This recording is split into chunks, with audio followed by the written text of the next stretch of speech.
Okay, we're here at the second annual Orcas Island Sustainability Fair with Phil Heikkenin, the Library Director of the Orcas Island Public Library. And what we would like to know is what you're doing here today and what are you doing to make Orcas Island more sustainable?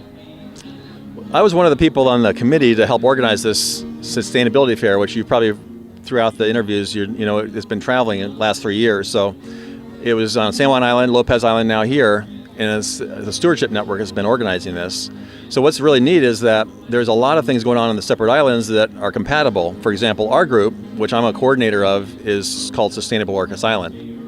And that is the real key element to Sustainable Orcas Island is to network.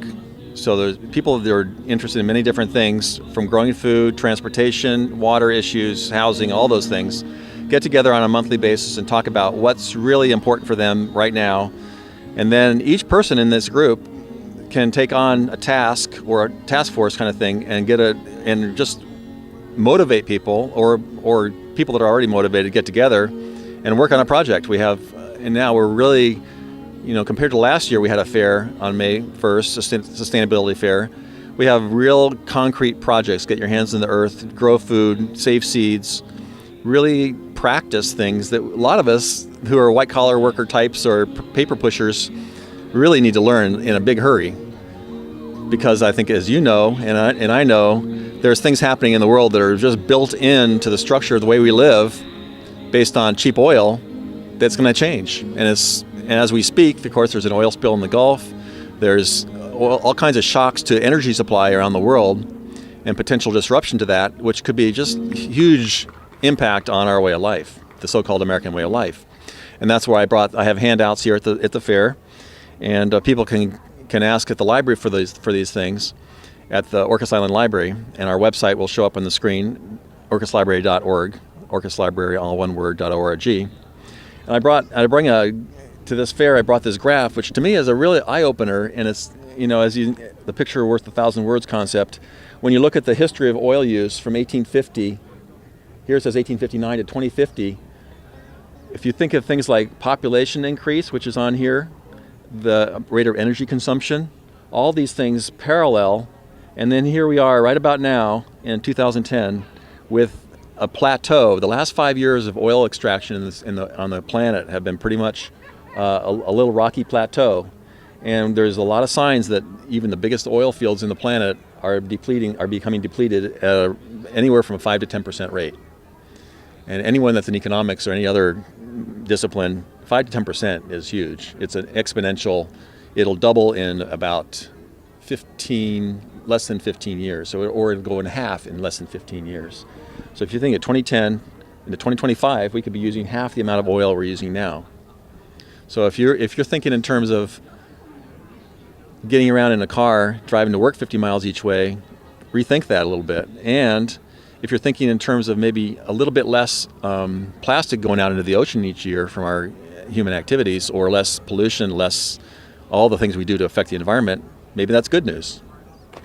And so you sound like you're somebody who brings people together. So the Sustainable Orcas Island meetings every last Wednesday of the month bring people together, and they take on projects, and then they're actually doing wonderful, tangible things with seeds. You touched on some things. What else specifically can you think of that's happening with people who go to the Sustainable Orcas Island meetings?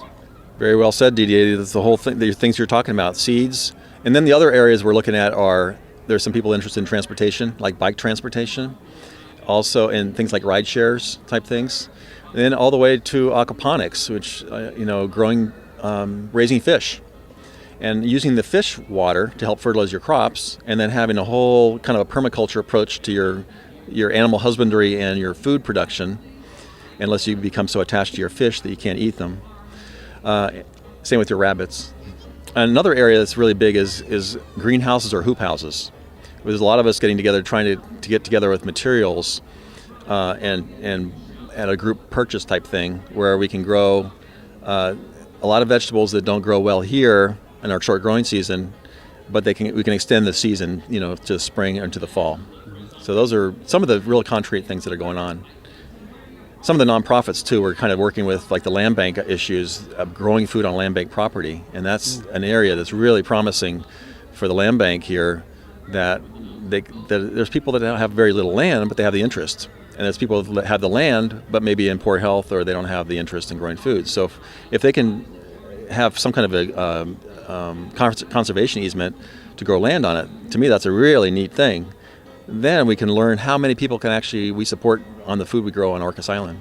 Like I think John's doing at Maple Rock over there, where Burton's land was. It's land bank land, but he's able to grow food on it. Precisely, and that's the kind of thing we might need to do more of. If those of us that live on the island go through Crow Valley, and these, potentially really good staple foods could be grown there: wheat, barley, all those, larger crops of real staple foods that people need to just stay alive. And I know another thing that you're doing to help the island as the library director is people make requests for books, and you also choose books that Absolutely. Educate people. I'm seeing the library with a huge influx of amazing books dealing with these sustainability issues. Exactly, and that's one of the handouts I brought today is a list of just a few of our titles in the whole area of sustainability, which is a huge area, as you know.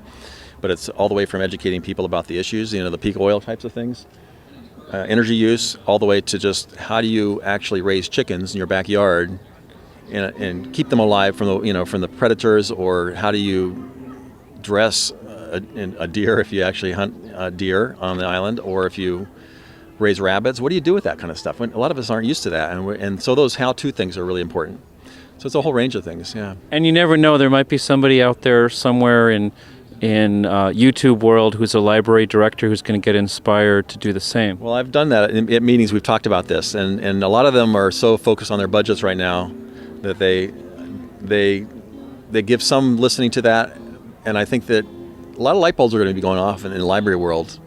And libraries, like you said, we're about networking. We're about bringing people together with things that help them with their lives, the information, and things that retraining. All of us, if we're not retraining, or like Bob Dylan, if you're not busy living, you're busy dying. If you're not retraining, you're declining in your ability to adapt to the changes. And they're huge. The changes are undeniably going to be huge coming in the next 5 or 10 years.